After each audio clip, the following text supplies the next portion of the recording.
반갑습니다. 요즘에 코로나 때문에 많이 걱정이 많이 되시죠?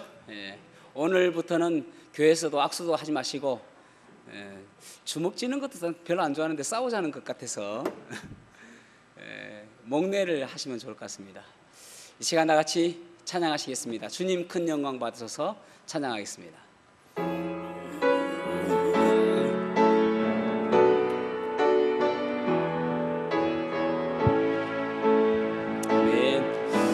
주님 큰 영광 받으소서.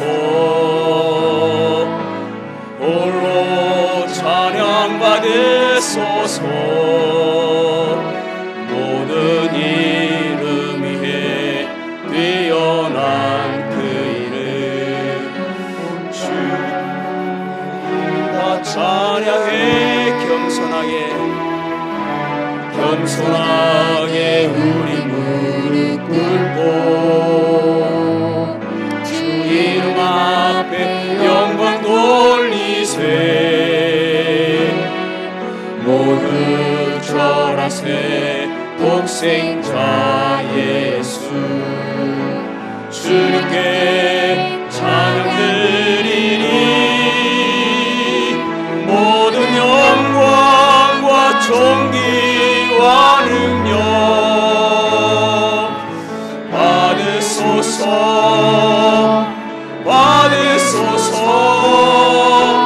영광과 존귀와 능력 받으소서.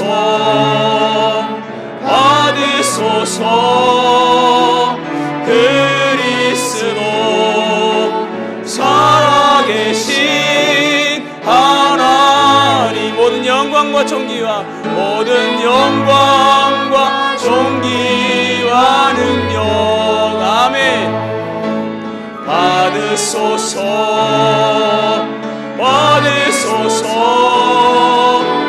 영광과 존귀와 능력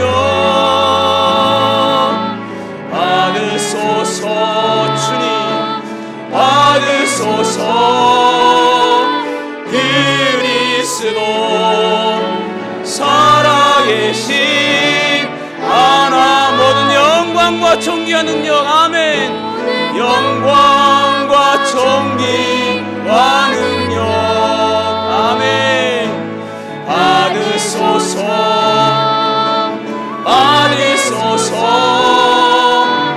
영광과 존귀와 능력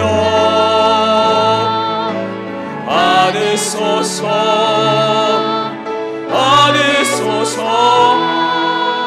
그리스도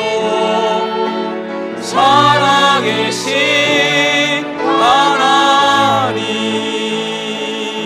이 시간 예배를 위해서 잠시 기도하겠습니다. 오늘 이 예배를 통해서 오직 예수님만이 영광 받으신 예배가 될 수 있도록 이 시간 기도하시겠습니다.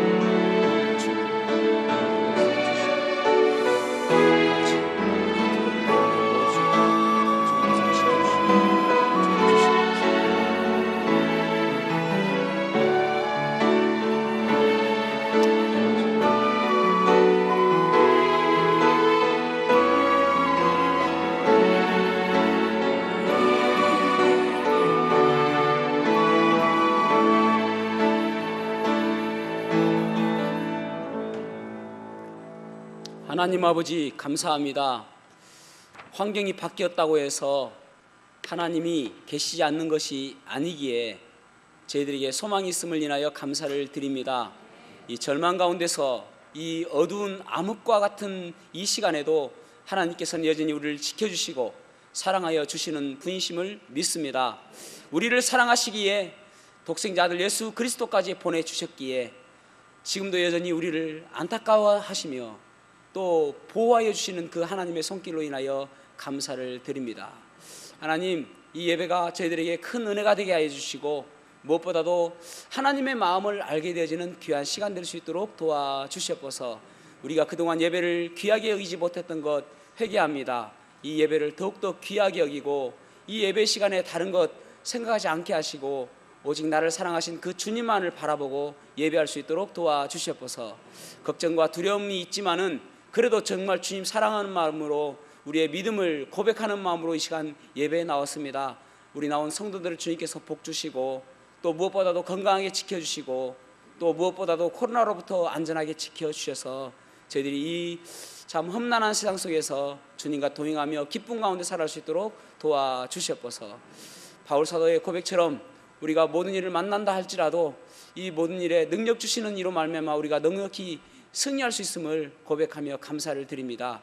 이 예배가 하나님께서 기뻐하시는 예배가 될 수 있도록 도와주셨어서 감사를 드리며 예수님 이름으로 기도하옵나이다. 아멘. 우리 옆 사람과 인사하시겠습니다. 승리하십시다. 인사하시겠습니다. 승리하십시다. 네. 전문가들이 이야기하죠. 가장 좋은 백신은 마스크다. 그죠? 그래서 마스크를 벗지 마시고 되도록이면 예배를 드리면 좋겠습니다. 좀 답답하시더라도 찬양도 마스크 끼고 하시면 좋을 것 같습니다. 이 시간 찬양하시겠습니다.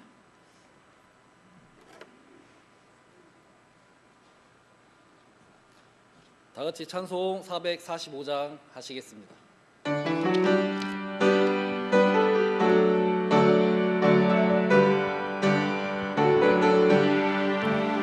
산을 넘어 헛구에 가고 이 가운데로 걸어가며 주께서 항상 지키시기로 약속한 말씀 변치 않는 하늘의 영광 하늘의 영광 나의 맘속에 차고 넘쳐 할렐루야를 힘차게 불러 영원히 주를 찬양하리.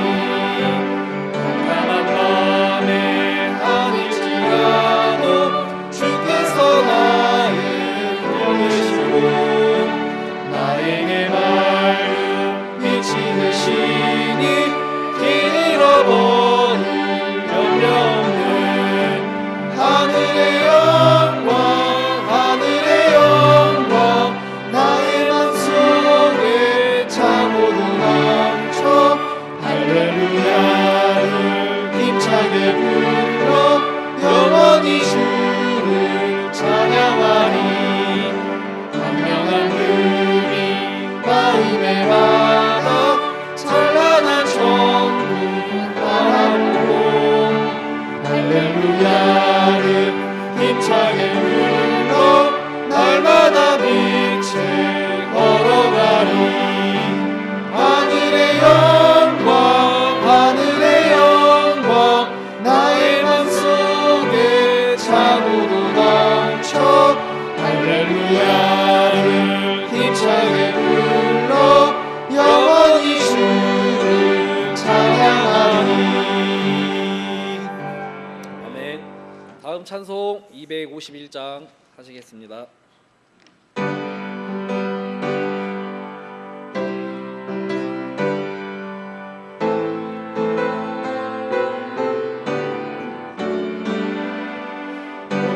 놀랍다 주님의 큰 은혜 우리의 죄를 속하시려 갈보리 십자가 위에서 어린 양 보혈을 흘렸네. 주의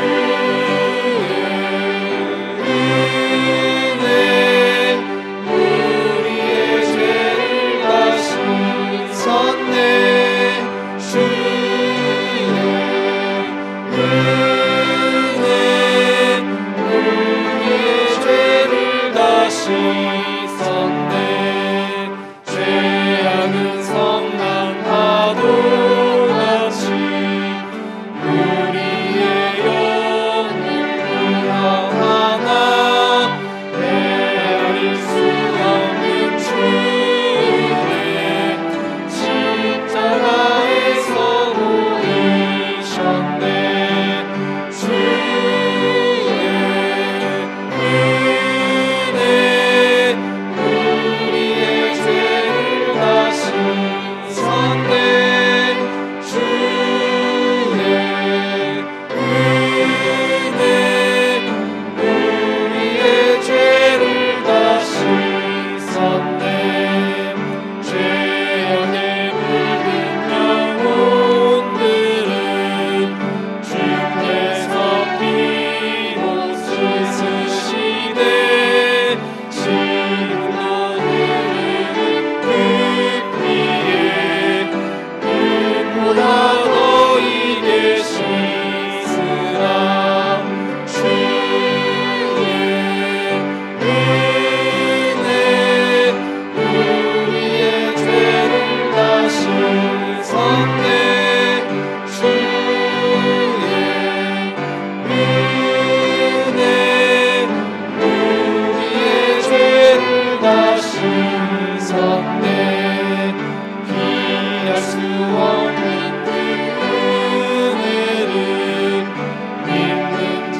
예배를 위해서 한 마음으로 기도드리겠습니다.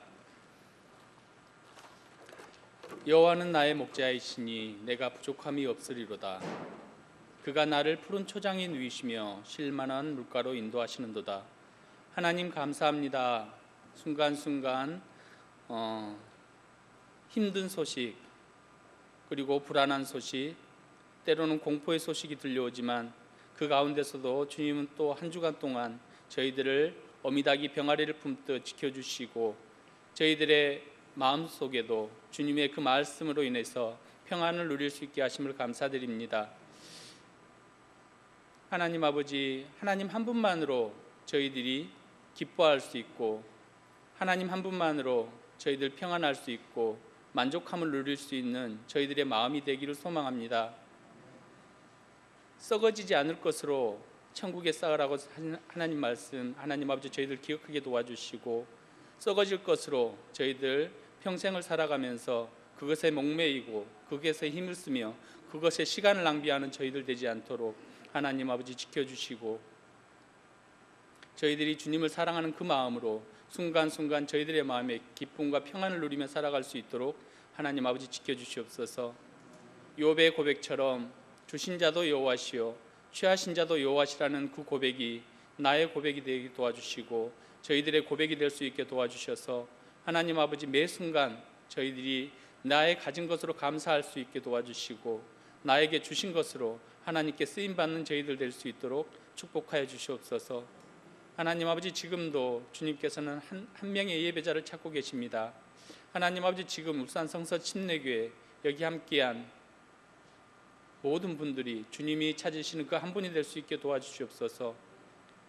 들어올 때는 어떤 마음으로 들어왔든지 지금 이 순간 오직 한 분만을 바라볼 수 있는 저희들의 마음이 되게 도와주시고 그 한 분으로 인해서 저희들의 기쁨과 소망이 넘칠 수 있는 귀한 시간 될 수 있게 도와주시옵소서. 저희들이 지금 갈지라도 저희들은 천국에 간다는 소망이 있습니다. 하나님 아버지 그 기쁨으로 주님이 나의 주인 되시는 그 기쁨으로 이 예배에 승리할 수 있게 도와주시고 또 한 주간을 그리고 주님이 부르시는 그날까지 저희들 평안을 누리며 살아갈 수 있도록 지켜주시옵소서. 이 시간 온전히 한 분만을 바라보는 저희들 되게 도와주시고 주님이 영광받는 귀한 예배 될 수 있도록 축복하여 주시옵소서. 단상 위에 하나님의 말씀 들고선 귀한 목자 하나님 아버지 목사님 그 입술에 영육간의 강건함을 주셔서 지치지 않고 주님의 그 사랑의 말씀이 입술을 통해서 전파될 때에 저희들의 마음에 하나님의 말씀으로 새겨질 수 있게 도와주시고 아멘으로 화답할 수 있는 귀한 시간 될 수 있게 축복하여 주시옵소서. 우리를 죄악 가운데서 구원하신 예수님의 이름으로 기도드렸습니다.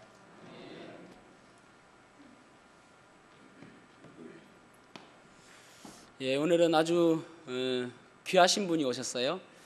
정민자 자매님 오랜만에 또 오셨는데 너무나도 반갑습니다. 박수로서 우리가 환영을 하도록 하겠습니다.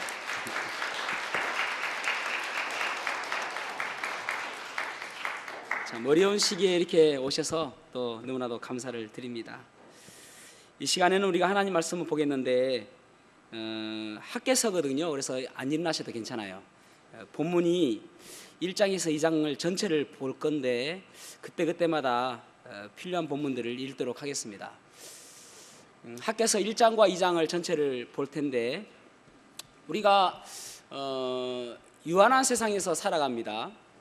유한한 세상에서 살아간다는 그런 의미는 무엇이냐면은 결국은 우리는 유한한 존재이고 또 끝이 있다라는 그런 의미를 담고 있습니다. 우리가 연말이죠. 또 언젠가는 우리는 우리의 인생의 또 마지막이 될 수도 있고 또 우주적 종말이라고 하는 이 세상의 마지막도 우리가 볼 수도 있을 것입니다. 그런데 언젠가 끝이 있는데 이 끝점에서는 우리가 주님을 만나게 될 것이라는 사실을 우리는 날마다 기억하며 살아야 되는 것입니다. 그 끝점에서 주님 만났을 때에 과연 우리를 어떻게 평가하실지, 잘 살았다, 너는 왜 이렇게 살았느냐, 여러 가지 등등의 주님의 말씀을 드릴 것입니다. 오늘 본문의 말씀을 가지고 의미 있는 인생, 어떻게 하면 우리는 의미 있는 인생을 살 수 있을까 보도록 하겠습니다. 첫 번째로는 우리가 의미 있는 인생을 살기 위해서는 영적 우선순위를 잘 정립해야 됨을 알 수가 있습니다.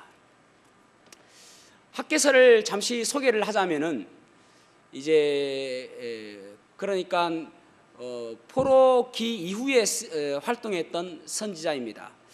BC 586년에 남유다는 바벨론에 의해서 망하게 되어집니다. 그리고 하나님께서 그들에게 말씀하신 70년 동안 포로 생활을 겪게 되어지죠. 실제로 그들이 멸망한 것은 요시아가 죽었을 때에 BC 609년부터 멸망했다라고 봅니다. 그래서 BC 609년에 이제 다니엘과 세 친구들은 바벨론으로 포로로 잡혀가게 된 것이죠. 그래서 609년부터 70년 포로 기간이 끝난 BC 538년에 이제 포로 기간에서 귀환하게 되어집니다. 수르바벨과 대제사장 여호수아와 그리고 학계 여러 사람들이 이제 귀환하게 되어지는데 그때 귀환했던 사람의 수가 49,897명입니다. 이 사람들 거의 5만 명이 되는 사람들이 이제 귀환하게 되어지는데 이 사람들의 목적이 무엇인가? 성전을 재건하는 것이었습니다. 솔로몬의 성전이 이제 BC 586년에 바벨론에 의해서 멸망하면서 성전도 다 무너지게 되었죠. 그래서 성전이 없어졌습니다. 그러자 그들이 이제 귀환해서 첫 번째로 해야 될 일이 무엇인가 하면은 솔로몬의 성전 같은 하나님의 성전을 짓는 것이 그들의 사명이었습니다. 그런데 거기 이제 포로로 귀환해서 예루살렘에 와 보니까 그곳에 누가 살고 있냐면은 사마리아인들이 살고 있는 거예요. 사마리아인이라 하면은 멸망한 북이스라엘, 그러니까 유다 지파와 베냐민 지파 외에 10지파가 형성되어 있는 북이스라엘 사람들과 그리고 아수르 사람들이 혼합해서 결혼을 하게 되어집니다. 그래서 그렇게 나온 사람들을 사마리아인이다 그렇게 이야기합니다. 우리가 흔히 이야기할 때에 짬뽕 국민이다 라고 할 수가 있는 것이죠. 그래서 그 사마리아인들이 우리도 여기에 동참하겠다라고 이야기를 합니다. 이 성전 짓는데. 왜냐하면 그들도 이스라엘 사람이니까. 그런데 돌아왔던 이 남유대 사람, 남유다인들이 뭐라고 이야기하냐면은 너희들은 우상을 섬긴 사람들이고 그 사실은 이 사마리아인들은 하나님도 섬기고 우상을 섬겼던 사람입니다. 그들의 태생이 혼혈 민족인 것처럼 그들의 신앙도 혼합 종교였습니다. 하나님도 섬기고 우상도 섬기고. 그래서 너희들의 그 헌신을 우리가 받지 않겠다라고 이야기를 합니다. 그래서 이 사마리아인들이 이 성전을 못 짓게 약 15년간 방해를 합니다. 그래서 15년간은 성전을 못 짓는 거예요. 그러면서 이 이스라엘 사람들에게 있는 이 생각이 무엇이냐면은 아니 이거 뭐 성전 꼭 지어야 되나? 아니 여러분 성전은 하나님의 임재의 상징입니다. 하나님께서 함께 하신 것입니다. 그래서 이 역대하 8장입니까? 거기 보면은 솔로몬이 그렇게 이야기하잖아요. 솔로몬이 성전을 봉헌하면서 하는 기도가 무엇이냐면은 하나님 이 나라 백성들이 어디로 포로로 잡혀갔든지 어디로 갔든지 이 성전을 향해서 기도를 하면은 그 기도를 들어주십시오 라고 하지 않습니까? 성전이 얼마나 중요해요. 그런데 이 이스라엘 사람들이 성전에 대해서 깊이 생각하지 않는 것입니다. 그래서 성전을 짓기를 싫어하는데 이 성전 짓기를 싫어하는 사람 백성들을 책망하는 내용이 1장 2절 말씀입니다. 자, 1장 2절 말씀을 같이 읽어보겠습니다. 시작. 만군의 여호와가 이같이 말하여 이르노라. 이 백성이 말하기를 여호와의 전을 건축할 시기가 이르지 아니하였다 하느니라. 아멘. 아니 성전을 지을 시기가 되지 않았습니다. 지금은 성전을 지은 시기가 아닙니다. 이때까지 미루었는데 무슨 성전을 짓습니까? 라는 그런 백성들의 원망이죠. 자, 3절에서 5절을 읽어보겠습니다. 3절에서 5절 시작. 여호와의 말씀이 선지자 학개에게 임하여 이르시되 이 성전이 황폐하였거늘 너희가 이때에 판벽한 집에 거주하는 것이 옳으냐. 그러므로 이제 만군의 여호와가 이같이 말하노니 너희는 너희의 행위를 살필지니라. 아멘. 여호와의 성전이 이렇게 황폐되어 있음에도 불구하고 너희들은 판벽한 집이란 무슨 말이냐면은 널판지를 딱 대어가지고 아주 멋있게 지은 집을 이야기합니다. 오늘날로 치면은 편백나무를 깔고 대리석으로 짓고 해서 정말 멋지게 지어서 사람들에게 자랑할 만한 그런 집을 지으면서도 여호와의 성전에 대해서는 뒷전으로 여기고 전혀 여호와의 성전에는 관심이 갖지 않는 그들에게 말씀하시기를 너희는 너희의 행위를 살필지니라, 그렇게 책망하고 있는 것입니다. 여러분, 이 말씀을 보면서 우리가 한번 생각해 보아야 될 것이 무엇이냐면은 나에게는 가장 중요한 것이 무엇이냐예요. 내가 가장 중요하게 생각하는 것이 무엇이냐. 주님께서 우리에게 말씀하시기를 마태복음 6장 33절에 보면은 너희는 먼저 그의 나라와 그의 의를 구하라, 그리하면 이 모든 것을 너희에게 더하시리라, 그렇게 말씀하고 있습니다. 너희는 먼저 그의 나라와, 그의 나라라는 말은 주님의 통치를 의미합니다. 그러니까 내가 있는 그곳이 주님의 통치 가운데 거하고 주님께서 나의 주인 되심을 인정하며 주님께서 나를 이끌어 가시도록 그렇게 주님의 나라가 내 땅에서 이루어지기를 소망하는 마음이 있어야 되고, 그리고 무엇입니까? 주님의 그 의를 구하라. 그 하나님의 의는 무엇인가? 하나님의 뜻을 먼저 구해라. 하나님께서 무엇을 원하시는지, 하나님의 마음이 무엇인지 그 뜻을 구해라, 그렇게 말씀하고 있습니다.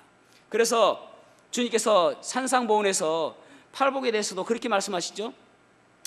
5장 6절에 보면은 의에 줄이고 목마른 자는 복이 있나니 그들이 배부를 것임이라. 아멘. 의에 얼마나 목말라 하고 있는가. 다시 말씀드리면 그 의는 무엇인가? 하나님의 뜻입니다. 하나님께서 옳게 생각하시는 그 뜻을 내가 얼마나 갈망하며 목말라 하고 있는가. 하나님의 매일 여러분 일어나셔가지고 하나님 오늘 제가 어떻게 살기를 원하십니까? 매일 말하기 전에 하나님 제가 이렇게 이야기하는 게 옳습니까? 하나님의 뜻입니까? 또 사람과의 관계 속에서 행동하면서 우리의 일거수일투족이 하나님께서 원하시는 뜻대로 살고 있는가?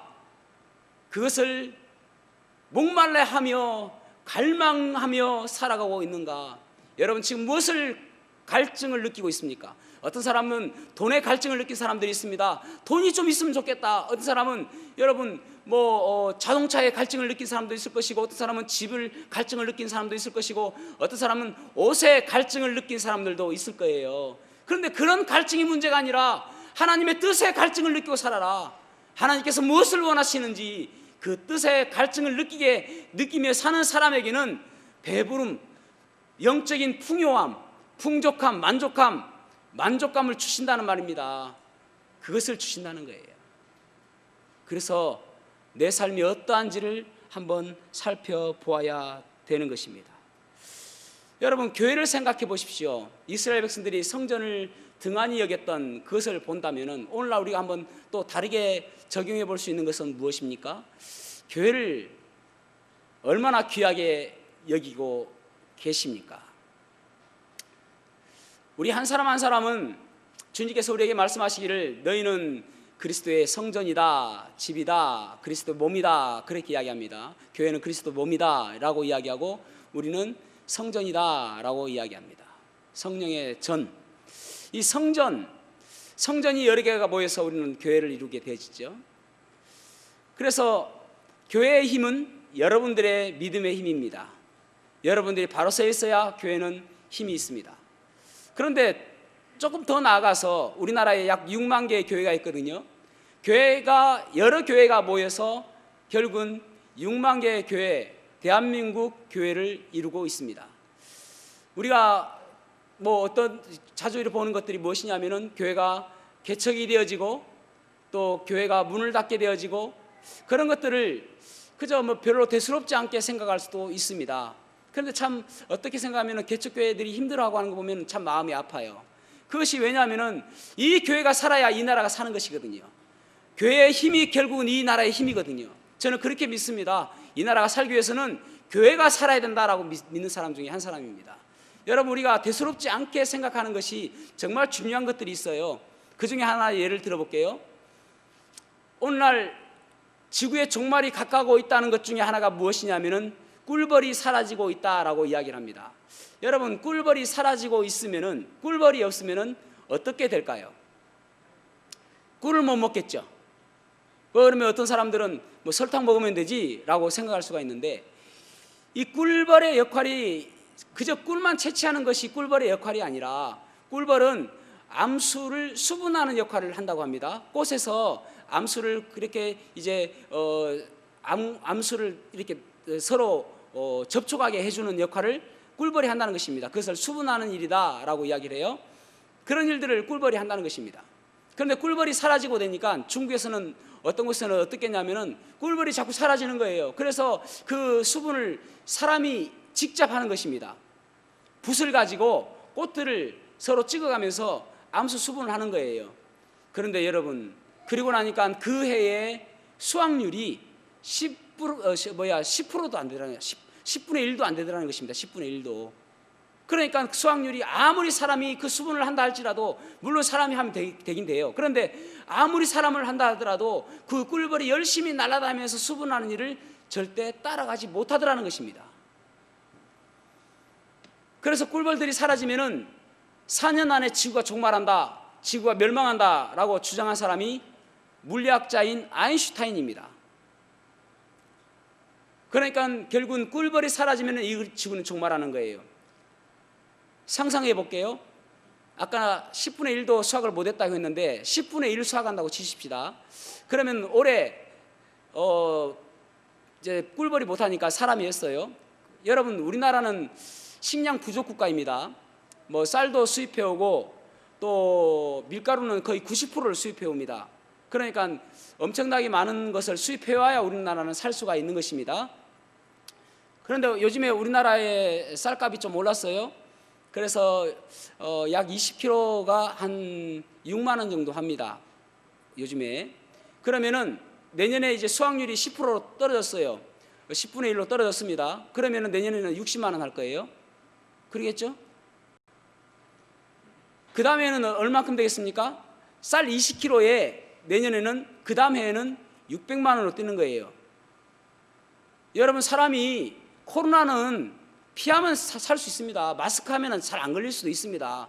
그런데 먹지 못해서는 살 수가 없는 거예요.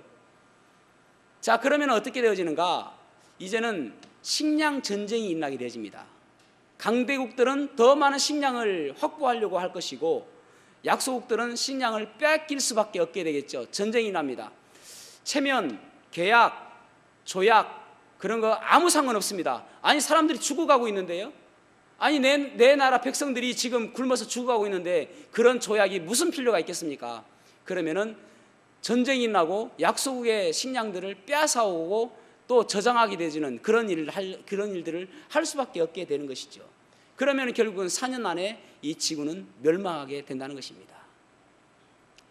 그래서 여러분, 꿀벌 중요합니다. 꿀벌 보시면 잡지 마시고, 죽이지 마시고, 칭찬해 주시고 박수 쳐 주십시오. 잘한다, 열심히 하고 있다, 더 열심히 해라. 그래서 꿀벌이 사라지는 것은 참 우리의 인류에게 엄청난 위기다라고 이야기해서 꿀벌을 배양하는 일을 하는 나라도 있곤 합니다. 여러분, 꿀벌 참 우리가 대수롭지 않게 생각했는데 중요한 것만큼 교회가 얼마나 중요합니까? 우리나라가 이렇게 발전하는데, 제가 86년도에 군대 갔거든요. 그때에 86 아시안 게임이 있었습니다. 그래서 86 아시안 게임을 제가 군대에서 보았습니다. 그때 붐이 일어났던 것이 탁구였죠, 탁구. 그 다음에 이제 88 올림픽 때는 제가 군대에 있었습니다. 여러분, 그때만 해도 우리나라는 변방의 아주 작은 나라였습니다. 세계인들에게 전혀 주목받지 않는 나라였습니다. 그때만 해도 우리나라는 건축 기술도 좋지 않았던 때였습니다. 근데 지금은 얼마나 부강한 나라가 되었습니까? 왜 부강한 나라 되었는가? 어떤 사람들은 새마을운동 때문이다. 여러분, 그게 아니에요. 복음이 이 땅에 들어왔기 때문입니다. 복음이 이 땅에 들어오고 나서 3세대, 한 세대를 30년을 잡는다면 90년이 된 그때부터 하나님께서 우리나라에 복을 주셨기 때문에 우리나라가 부강하게 된 것입니다. 여러분, 그래서 교회가 살아야 되는 것입니다. 여러분, 왜 공산주의가 오면은 교회를 말살시키는가? 공산주의 정책과 공산주의의 그 이론과 우리 하나님의 그 방법과는 완전히 반대되기 때문에 그렇습니다. 그러니까 이 민주주의에서 우리가 더욱더 이 복음이 중요하게 생각하는 이유는 무엇이냐면은 복음만이 이 나라를 강대하게 만들기 때문에 그렇습니다. 세계 지도를 펴보십시오. 가장 부강한 나라가 어떤 나라인가? 기독교 국가입니다. 두 번째 부강한 나라가 어떤인가? 카톨릭입니다. 세 번째 부강한 나라가 어떤 나라인가? 불교입니다. 제일 거지 같은 나라가 이슬람 국가입니다. 석유 떨어지면 그 나라 끝나는 거예요. 석유가 있으니까 그나마 사는 것이지. 여러분, 이 나라에 우리가 교회가 있기 때문에, 6만 개의 교회가 있기 때문에, 여기에 성서 침례교회가, 울산 성서 침례교회가 있기 때문에, 눈에 보이지 않는 그 하나님께서 함께하여 주시기 때문에 이 나라는 살아있는 것입니다. 그러기에 이 교회를 귀하게 여겨야 되는 거예요. 저는 어렸을 때부터 교회에서 살았습니다. 어렸을 때부터 교회에서 자랐고, 교회에서 공부했고, 교회에서 자고, 교회에서 놀았습니다. 그래서 하나님께서 저에게 그렇게 축복해 주신다고 저는 믿습니다. 여러분, 교회 중심적으로 살아야 됩니다. 교회 중심적인 삶이 되지 아니하면은 하나님께서는 이 성전을 멀리하고 성전을 멸시했던 이 사람들에게 어떤 저주를 주시는가 얘기해 보십시오. 6절 말씀 보겠습니다. 6절 말씀 맞죠? 6절 시작. 너희가 많이 뿌릴지라도 수확이 적으며 먹을지라도 배부르지 못하며 마실지라도 흡족하지 못하며 입어도 따뜻하지 못하며 일꾼이 삭을 받아도 그것을 구멍 뚫어진 전대에 넣음이 되느니라. 아멘. 9절 말씀도 읽어보겠습니다. 시작. 너희가 많은 것을 바랐으나 도리어 적었고 너희가 그것을 집으로 가져갔으나 내가 불어버렸느니라. 나 만군의 여호와가 말하노라. 이것이 무슨 까닭이냐? 내 집은 황폐하였으되 너희는 각각 자기의 집을 짓기 위하여 빨랐음이라. 아멘. 아멘. 내 집은 황폐하였으나 너희는 각각 자기의 집을 짓기 위하여 빨랐다. 그렇게 말씀하고 있습니다. 여러분, 교회가 얼마나 중요한지 날마다 생각하고 이 교회를 위해서 기도하시고 이 교회가 올바로 서 있을 수 있도록, 여러분, 문 닫는 곳도 교회가 있고요, 또 새로 여는 데도 교회가 있는데 이것이 대수롭지 않은 것이 아니라 하나님의 일을 행하는데 가장 필요한 것이 교회임을 기억하셔야 됩니다. 저는 저희 자녀들이 공부 안 해도 괜찮아요, 일하지 않아도 괜찮아요, 그냥 교회에서 놀아도 저는 박수를 쳐주며 즐거워하겠습니다. 진짜 그럴라. 그런데 진짜 그랬으면 좋겠습니다. 교회에서 살았으면 좋겠어요. 날마다 교회에 있고, 날마다 제 옆에 있고, 날마다 교회에서 생활하고, 그냥 잠만 자러 교회 가고, 집에 가고, 그냥 잠만 밥 먹으러만 집에 가고, 교회에서만 맨날 있으면 좋겠습니다. 여러분도 그렇게 했으면 좋겠어요. 교회가 얼마나 중요한지 우리는 생각해야 됩니다. 교회가 없이는 우리는 살 수 없는 거예요. 그래서 이 교회를 귀하게 여기는 저와 여러분이 되기를 주님 이름으로 축복합니다. 그럴 때에 열매 있는 인생, 열매 맺는 인생이 될 줄로 믿습니다.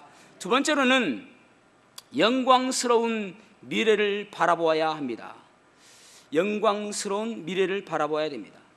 여기 포로에서 귀환한 이스라엘 사람들 가운데, 그 가운데 예를 들어서 약 90세가 된 사람들은 무엇을 봤냐면은 예전에 그 솔로몬이 지었던 그 화려한 성전, 그것을 보았단 말이에요. 그런데 지금 아주 그 성전에 비하면 초락이 그지없는 이 스룹바벨 성전, 제2차 성전을 보면서 그들은 한심하다, 한탄하고, 그리고 그것을 비방하고 조롱했습니다. 아니, 이것도 성전이냐? 그렇겠죠. 원래 그 솔로몬이 지었던 성전은 화려하고, 그리고 하나님께서 하나님의 이 임재를 임하시기도 하시고, 그래서 그것을 하나님의 영광이 임했다라고 말씀하고 있지 않습니까? 그만큼 아주 보기에도 보기 좋았고, 또 그들이 느끼기에도 그런 느낌이 들었는데, 지금 이 새 성전은 그렇지 않단 말입니다. 너무나도 볼품없는 성전을 바라보면서 아이고, 이것도 성전이냐 하는 생각을 갖게 되어진단 말입니다. 또 두 번째는 무슨 의미가 있냐면은, 왜 이렇게 성전답지 않게 생각하냐면은 언약궤를 그들은 잃어버렸습니다. 그러니까 BC 586년에 바벨론에 의해서 망하면서 그 언약궤가 사라져버렸습니다. 어디에 있는지 몰라요. 지금도 그 언약궤가 어디인지 모릅니다. 마지막 때는 그 언약궤가 나타난다라고 말씀하고 있는데, 어쨌든 그 스룹바벨 성전에는 언약궤가 없어요. 여러분, 이스라엘 사람들은 이 성전도 중요하지만은 언약궤는 하나님의 임재를 뜻했습니다. 그러니까 하나님께서 우리와 함께 하신다, 임마누엘의 하나님을 뜻할 때에 그 언약궤를 생각했습니다. 그래서 사무엘상 4장에 보면은 블레셋과의 싸움에서 이 언약궤만 가져가면 우리는 승리할 수 있을 것이다 라고 생각하고 언약궤를 대동했잖아요. 그런데 빼앗겨 버렸지 않습니까? 그만큼 언약궤를 중요하게 생각했어요. 그런데 이 스룹바벨의 성전에는 언약궤가 없었단 말입니다. 그러니까 그럴만도 하죠. 언약궤도 없는 성전이 무슨 성전이냐라고 생각한단 말입니다. 그런데 여기 2장 4절 말씀에 보면은 거기에 대한 답을 해주십니다. 자, 2장 4절 시작. 그러나 여호와가 이르노라, 스룹바벨아 스스로 굳세게 할지어다. 여호사닥의 아들 대제사장 여호수아야, 스스로 굳세게 할지어다. 여호와의 말이니라. 이 땅 모든 백성아, 스스로 굳세게 하여 일할지어다. 내가 너희와 함께 하노라. 만군의 여호와의 말이니라. 아멘. 하나님께서 그들에게 말씀하시기를 But now be strong. 너희들은 스스로 강해라, 강해져라, 그렇게 말씀하고 있는 것입니다. 왜냐하면은 강해야 되는 이유가 무엇인가 하면은 너희와 함께 하노라 만군의 여호와의 말이니라, 그렇게 말씀하고 있잖아요. 내가 너희와 함께 하노라 만군의 여호와의 말이니라. 아니, 그것이 없다 할지라도, 이 성전이 아무리 초라하게 보인다 할지라도 내가 너와 함께 하겠다라는 것입니다. 여러분, 우리가 과거를 돌이켜보면은, 올 한 해를 과거를 돌이켜보면은 참 힘든 시간을 보내왔습니다. 제가 알지 못하는 너무나도 힘든 세월을 보냈던 분들도 있을 거예요. 날마다 슬퍼하며 눈물이 앞을 가리며 그렇게 올 한 해를 지냈을지도 모르겠습니다. 그런데 여러분, 우리에게 소망이 있는 것은 주님께서 우리에게 희망이 있다라고 말씀하시니까 그런 거예요. 새해를 우리에게 또 주시니까 그런 것입니다. 하나님 우리에게 가장 좋은 것을 우리를 가장 좋은 것을 주시려고 기다리고 계시는 분이 바로 주님이시기 때문에 그렇습니다. 물론 코로나가 어떻게 될지 몰라요. 참 오늘 보니까 코로나가 1030명, 어제는 950명, 기하급수적으로 지금 늘어나고 있습니다. 그렇지만은 그 가운데서 하나님의 은혜가 있을 줄로 저는 믿습니다. 그러기에 앞으로 내년은 또 우리에게 어떤 은혜가 있을지 저는 소망이 있습니다. 또 새해를 주시는 소망이 있단 말이죠. 그래서 기대하는 마음이 있습니다. 그런데 더 기대가 되는 것은 무엇이냐면은 여기 9절 말씀 보십시오. 2장 9절. 자, 읽어보겠습니다. 2장 9절 시작. 이 성전의 나중 영광이 이전 영광보다 크리라. 만군의 여호와의 말이니라. 내가 이곳에 평강을 주리라. 만군의 여호와의 말이니라. 아멘. 아멘. 이 성전의 나중 영광이 이전 영광보다 더 크다, 그렇게 말씀하고 있죠. 왜 나중 영광이 그 이전 성전보다 더 영광이 큰가? 7절에 보면은 만국의 보배가 이르리니 라고 말씀하고 있습니다. 그러니까 결국은 이 성전을 통해서 보배가 올 것이다 라는 말이에요.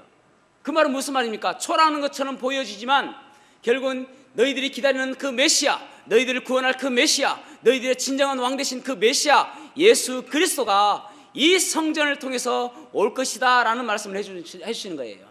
그러니까 이 말을 들으면서 야, 우리가 힘이 난다라고 할 수밖에 없는 것이 무엇이냐면은, 야, 그전 성전에서는 뭡니까? 예수님이 임하는 게 아니잖아요. 그런데 이 성전을 통해서 예수님의 초림과 재림이 임하게 될 것이다 라고 지금 말씀해 주고 있는 것입니다. 그래서 이 스룹바벨 성전을 통해서 예수님께서 초림하시고 그 성전터에 제3성전이 이루어지는데 그 성전터에 제3성전이 이루어질 때에 예수님께서 재림하시는 거예요. 그래서 그들은 소망이 생기는 것입니다. 야, 예수님께서 오시기 때문에 우리에게 소망이 있는 것이구나. 여러분, 사도행전 2장에 보면은 이스라엘 그 유대인들이 베드로의 그 설교를 듣고 너희들이 본 그대로 예수님께서 이 성전에 오실 것이다 라는 이야기를 듣고 그들은 그곳에 예수님께서 곧 오실 것이라는 그러한 소망이 있었습니다. 그러니까 그들은 흩어지지 않는 거예요. 예루살렘에 모여 있는 것입니다. 그래서 그들이 자기들의 모든 재산을 팔아서 그래서 가난한 사람들 돕고 하지 않습니까? 왜 그렇습니까? 돈이 필요가 없는 것입니다. 아니, 주님께서 곧 오시는데 무슨 돈이 필요합니까? 그러니까 모든 사람들의 그때의 트렌드가 무엇이냐면은, 유행이 무엇이냐면은 다 재산을 파는 거예요. 그 유행 따라가다가 죽은 사람이 아나니아와 삽비라입니다. 여러분, 유행 다 따라갈 필요는 없어요. 그런데 그 유행은 괜찮은 유행인데, 어쨌든 성령을 속인 죄로 인해서 아나니아와 삽비라가 죽지 않습니까? 예, 여러분 그때는 그랬습니다. 왜냐하면 주님께서 곧 재림하시니까. 여러분, 우리가 참, 제가 예전만 해도 주님께서 재림하십니다, 설교를 많이 해요. 제가 작년 이맘때에 우리 직원들과 같이 의논하면서 내년에는 마라나타라는 주제를 하면 좋겠습니다 라고 말씀을 드렸어요. 그래서 우리 직원들도 다 좋다, 뭐 그렇게 해서 이제 우리가 마라나타라는 주제를 하면서도, 그때 생각도 무슨 생각이냐면은, 야, 내가 한 80세 오실까? 여러분들 생각에 오래 사시려고 하시네. 그런 생각을 하실지 모르겠지만은 어쨌든 당장 오실 것이라고 생각하지 않았어요. 그런데 이 코로나를 통해서 예수님의 재림이 10년, 20년 더 당겨진 것 같습니다. 사실은 지금은 내일 오신다고 해도 전혀 이상하지 않는 시대에 우리는 살아가고 있습니다. 언제 오실지 몰라요. 주님께서 지금 당장 오셔도 전혀 이상하지 않는, 지금 당장 오셔도, 그만큼 우리가 주님의 재림에 대한 이야기를 올 한 해 너무나도 많이 들었습니다. 저는 우리 교회에서만 마라나타 할 줄 알았는데, 결국은 이 코로나 때문에 많은 사람들이 주님의 재림이 임하였다라고, 가까워지고 있다, 임박하고 있다, 다 많은 사람들이 이야기하고 있어요. 우리는 그냥 표현을 했는데 결국은 지금은 모든 사람들이 그렇게 이야기하고 있단 말입니다. 그만큼 주님의 재림이 가까워 오고 있다는 것입니다. 여러분, 주님의 재림이 가까워오고 있는 이것이 여러분들에게 어떤 생각을 가지고 있습니까? 어떤 생각이 드십니까?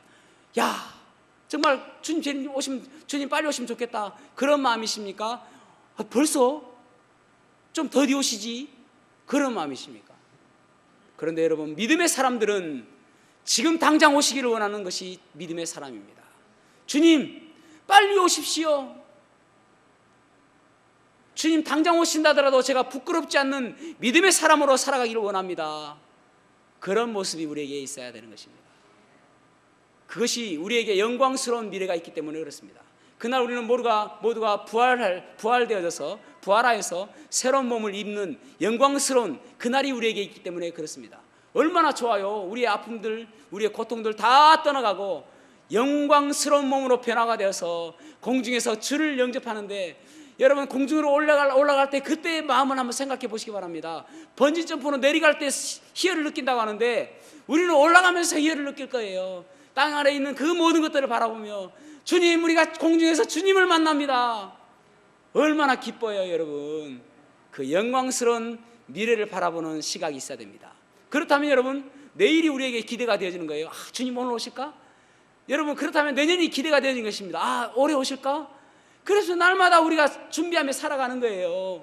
그래서 내 삶의 모든 일거수일투족이 하나님 보실 때에 부끄럽지 않은 삶이 되려고 노력하지 않겠습니까? 그죠? 그런 모습이 우리에게 있어야 되는 거예요. 마지막 세 번째는, 어떻게 할 때 우리가 의미 있는 인생을 살게 되어지는가?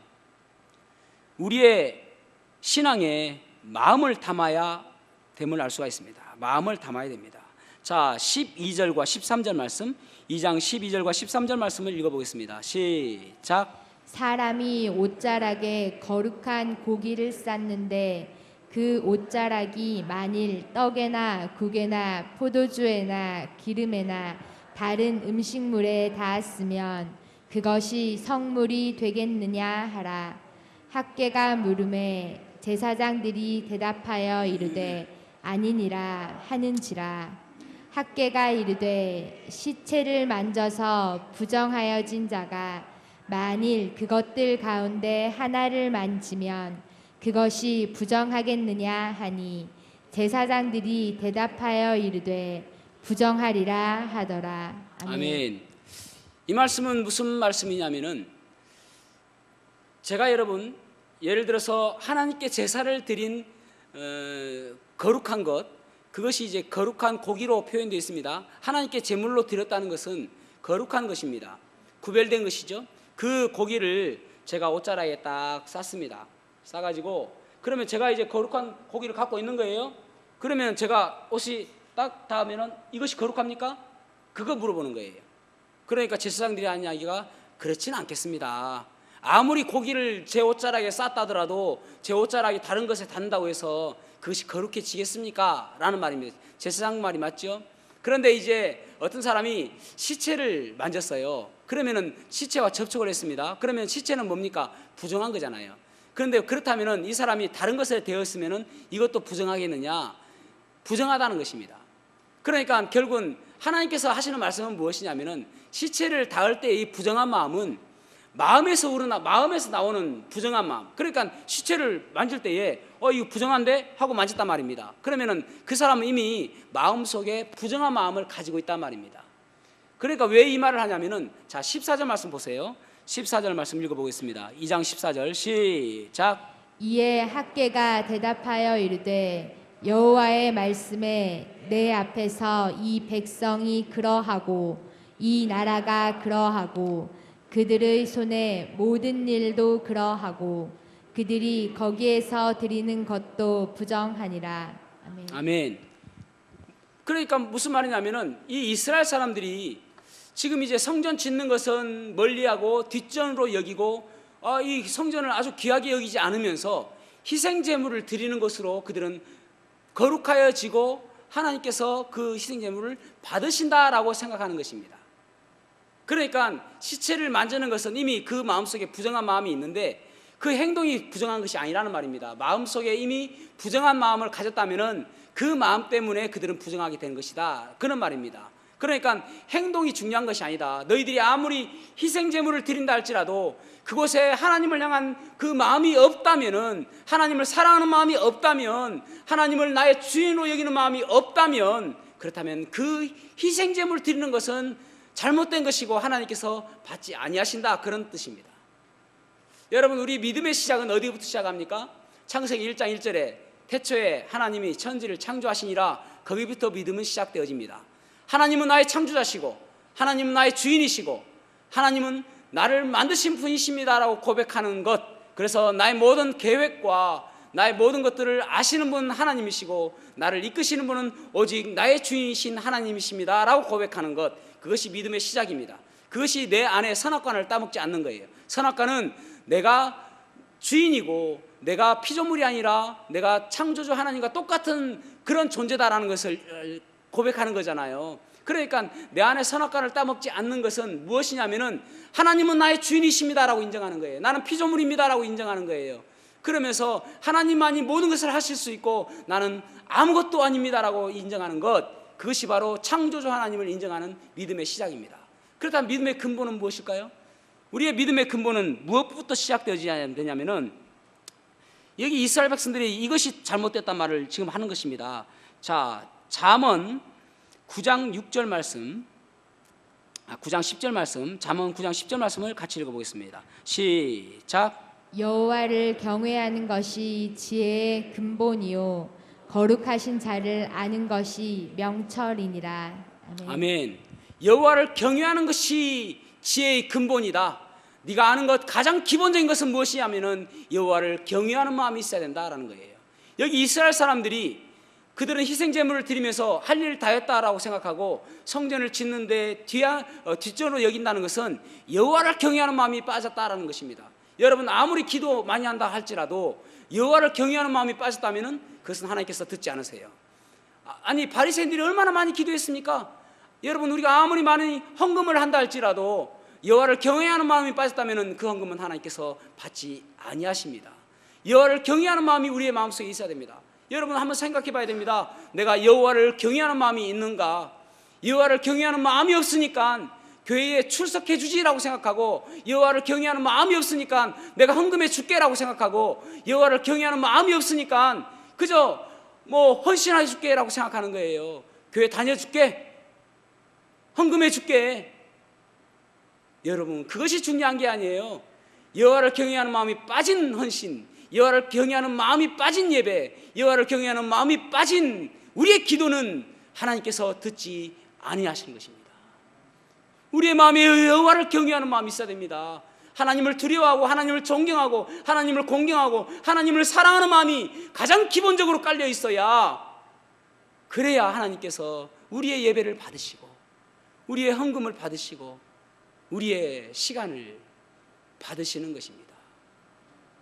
여호와를 경외하는 마음이 빠진 사람이 직분자가 되어지니까 그것이 감투가 되어지는 거예요. 여호와를 경외하는 마음이 빠진 상태가 되어지니까 내가 무엇을 하나님께 해줄 수 있는 것처럼 보여지는 거예요. 여러분, 이것이 사람들이 보는 시각과 하나님께서 보는 시각은 너무나도 다른 것입니다. 하나님께서 보는 시각은 그 마음속 중심에 여호와를 경외하는 마음이 있느냐 없느냐예요. 우리가 교회 예배 나오는 거 있지 않습니까? 저를 사랑하기 때문에 오는 거 아닙니다. 저를 위해서 오는 거 아니에요. 여러분의 마음속에 여호와를 경외하는 마음으로 오는 예배가 되어져야 되는 것입니다.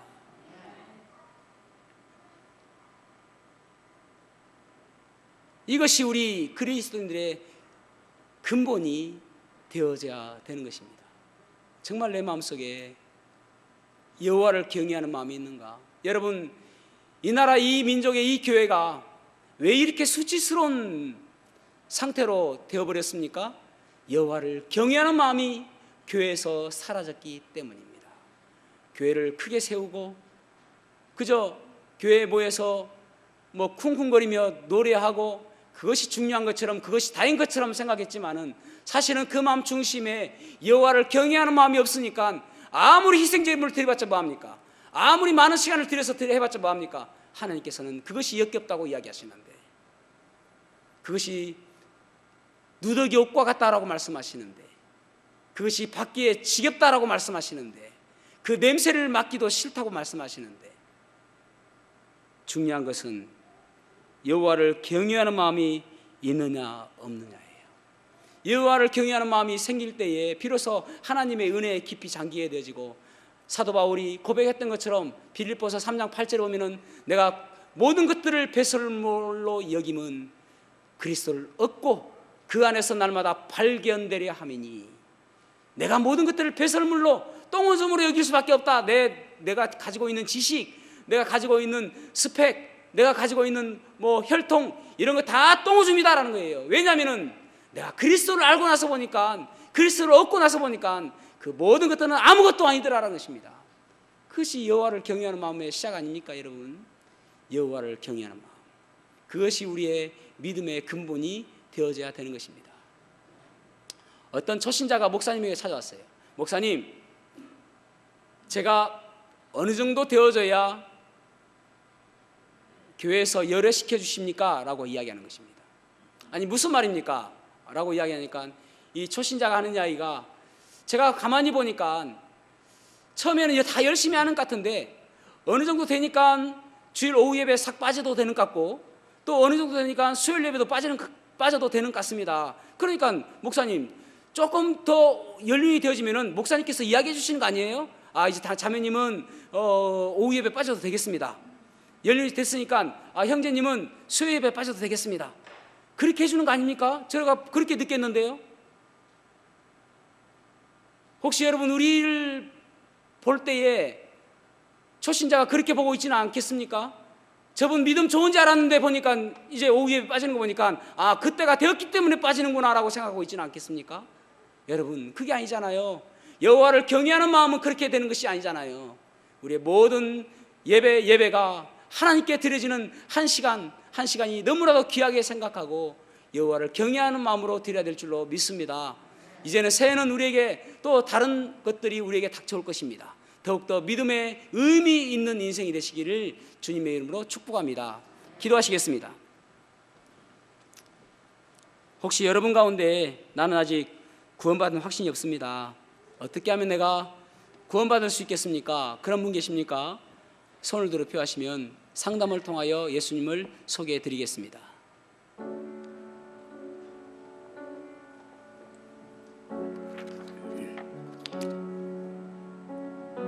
저도 말씀을 들으면서 보기에 의미 있는 인생을 살고 싶습니다.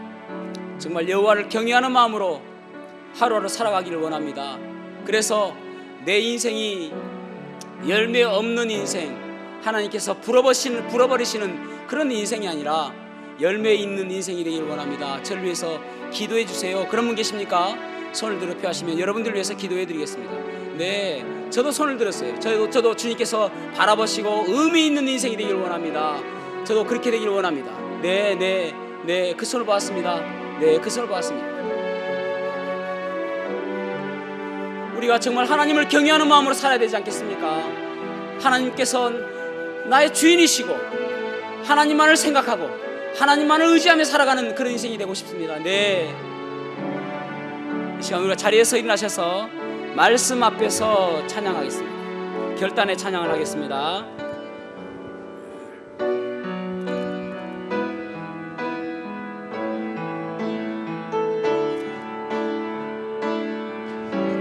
말씀 앞에서 경외함으로 주께 홀로 섭니다. 생명의 말씀 읽고 순종해 주를 예배합니다. 기록된 말씀 힘이 있어서 진리로 우리 거룩해 하며 거룩한 말씀 세세 영원히 복음이 되어 말씀하시네. 하나님 말씀에 두려워 떠는 자, 그 말씀에 생명을 거는 자, 한 사람 찾으시는 주님의 약속을 믿어 하나님 말씀에 명을 거는 자, 순종하며 주 따라가는 자, 영원한 하나님 나라 이뤄갈 주의 교회여 일어나라. 이 시간 잠시 찬양을 멈추겠습니다. 하나님, 내가 하나님께서 바라보시는 그 인정하시는 삶 될 수 있도록 도와주시옵소서. 나는 여전히 예배를 드리고 나는 여전히 기도하고 나는 여전히 헌금을 하지만은 그것이 하나님께서 기뻐 받으시는 헌금이고 기뻐 받으시는 예배인지 다시 한번 생각해 보게 하시고 나를 살펴봄으로 인하여 하나님을 경외하는 마음으로 살아갈 수 있도록 도와주시옵소서. 이 시간 기도하시겠습니다.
하나님 말씀에 두려워 떠는 자,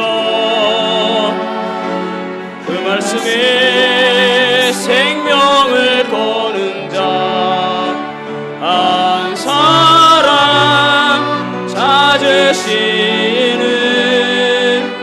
주님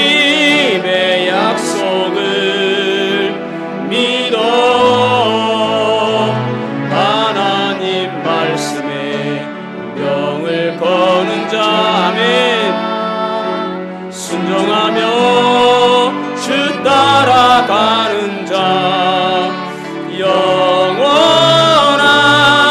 하나님 나라 이뤄갈 주의 교회여 일어나 주 말씀은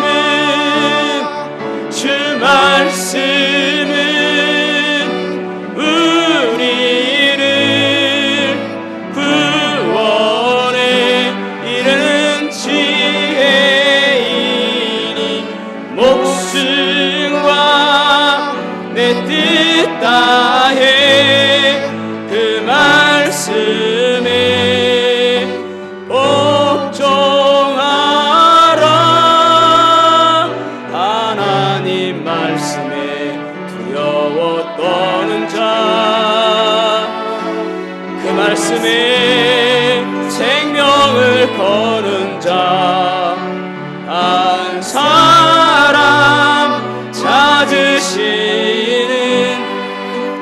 주님의 약속을 믿어. 하나님 말씀에 운명을 거는 자 순종하며 주 따라가는 자 영원한 하나님 나라 이뤄갈 주의 교회여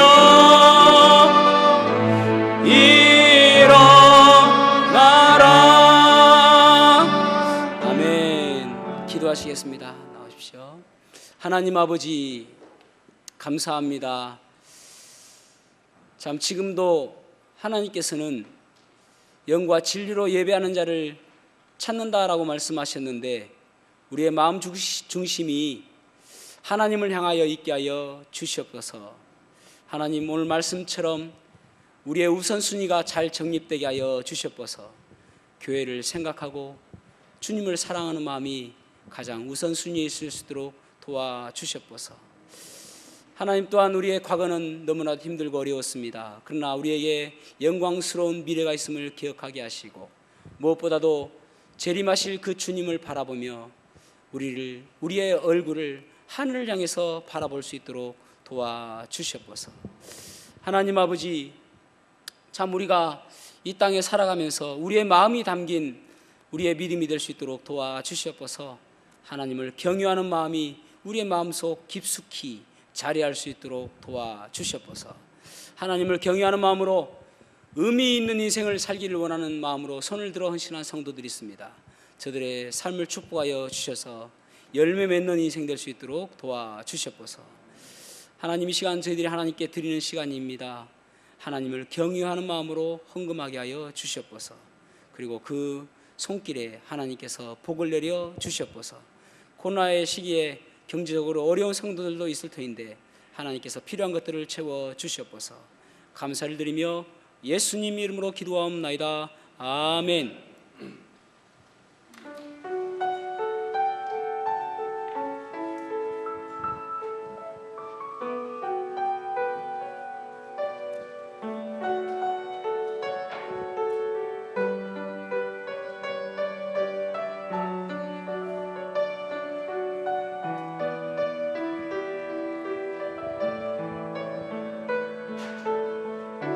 참 좋으신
광야 같은 세상 주만 의지하며 주의 인도하심 날 강건케 하시며 주의 사랑 안에서 살게 하소서. 주만 의지하리 영원토록. 우리 다시 만날 그날까지.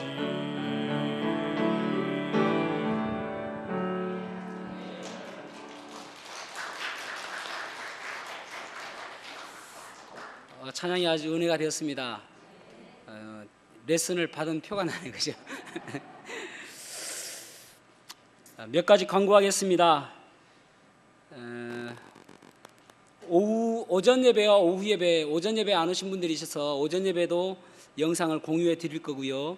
또 오후 예배 것도 공유를 해 드리도록 하겠습니다. 그래서 오후 예배는 여러분 각 가정에서 가족끼리 드리시기를 바랍니다. 수요일 예배와 오전 예배는, 주일 오전 예배는 이렇게 정상적으로 드리도록 하겠습니다.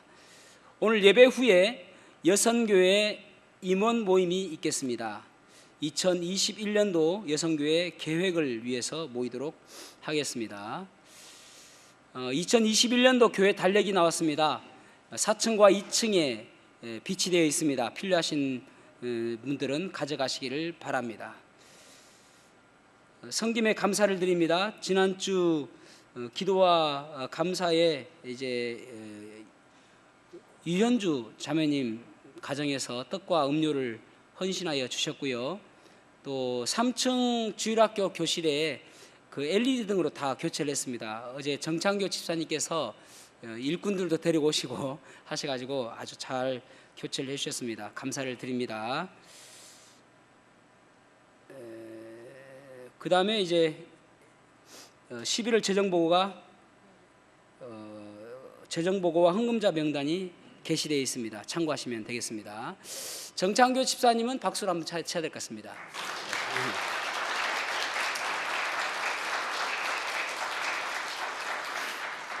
감사합니다. 유현주 자매님은 지난주 박수를 쳤기 때문에 기도하시고 예배를 마치겠습니다. 하나님 아버지 감사합니다. 오늘 저희들이 예배를 드렸습니다. 참 저희들이 예배를 드릴 때마다 하나님의 음성으로 듣고 내 마음에 잘 새겨서 하나님 말씀대로 저희들의 삶이 교정되어지고 또 변화되어짐으로 인하여 하나님께서 기뻐하시는 삶을 살 수 있도록 도와주시옵소서. 오늘 예배 나온 우리 성도들을 우리 주님께서 안전하게 지켜주시고 또 각 가족들도 하나님께서 안전하게 지켜주시옵소서. 또 여러 가지 이제 감염자들과 간접 접촉을 해서 오늘 예배 나오지 못한 우리 성도들도 있는데 하나님께서 감염되지 않도록 지켜주시기를 간절히 기도합니다. 이번 주 한 주간도 참 감염세가 점점 파죽지세로 확산되고 있지만 하나님께서 저희들을 지켜주시옵소서. 감사를 드리며 예수님 이름으로 기도하옵나이다. 아멘.